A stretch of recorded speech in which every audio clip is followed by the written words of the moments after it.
মানুষ এই যে জুনিয়র ডক্টর ফ্রন্টের ডাকে পথে নেমেছে আজকে মহালয়ার দিনে, কি বলবেন? আমি এটাই বলবো যে মহালয়া মানে হলো অসুর বিনাশ আর অশুভ শক্তির বিনাশ আর অসুর নিধন। তো যারা জ্যান্ত অসুর আমাদের চারপাশে ঘুরে বেড়াচ্ছে তাদের যাতে নিধন হয়, তারা যাতে জেলে থাকে, আর যারা অলরেডি জেলে তারা যেন জিন্দেগিতে বেরোতে না পারে, তার দাবিতেই আমরা পথে নেমেছি। হ্যাপি ফ্যামিলির হ্যাপি স্মাইল। কসমো বাজার, পুজো ইন স্টাইল। এই বছর উৎসবের মধ্যে প্রতিবাদ ঢুকে গেছে, প্রতিবাদের মধ্যে উৎসব চলে এসছে।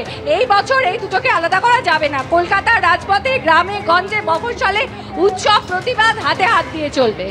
উৎসব আর প্রতিবাদ একই সঙ্গে চলবে, মহালয়া মহা মিছিল। এবং সেই কারণে চিকিৎসক থেকে সাধারণ মানুষ, কলাকুশলী থেকে শুরু করে শিল্প জগৎ, অভিনেতা জগতের যারা আছে প্রত্যেকে নেমেছেন পথে এবং তারা প্রত্যেকে প্রতিবাদ করছেন।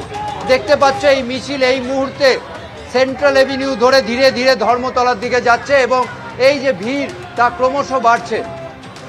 ঝিলম, তুমি আমাদের সঙ্গে থাকো। সরাসরি আপনারা দেখতে পাচ্ছেন এই মুহূর্তে মহামিছিল রয়েছে সেন্ট্রাল এভিনিউতে, ধর্মতলার কাছাকাছি চলে এসে সেখানে তারা এসে মহাসমাবেশ করবেন, বক্তব্য রাখবেন প্রতিবাদীরা।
এখানে এই আমাদের একটা অসুবিধা আছে কি আমরা সবসময় অ্যাটাক হই। আমাদের মানুষে জানতে হবে দিনের শেষে আমরাও মানুষ, তো আমাদেরকে মেরে যদি সব ঠিক করা যায় তাহলে এটার কোনো মানে নাই। আমি এখানে দাঁড়িয়ে একটা কথা বলতে চাই, যতদিন ডাক্তারের উপর এরকম হাত উঠবে, যতদিন ডাক্তার মারা যাবে, ততদিন এরকম আন্দোলন চলবে। এবার দাঁড়িয়ে ন্যায় বিচারটা কেন ইম্পর্টেন্ট? ন্যায় বিচার ইম্পর্টেন্ট কেন কি যদি আজকে ভালো ন্যায় বিচার হয়, সুপ্রিম কোর্ট বলে বা কোনো কোর্টই বলে কি যারা ডাক্তারদের উপর হাত উঠায় বা ডাক্তারকে মার্ডার করে বা যাই করে, সেই ক্ষেত্রে ওদের ক্যাপিটাল পানিশমেন্ট হবে।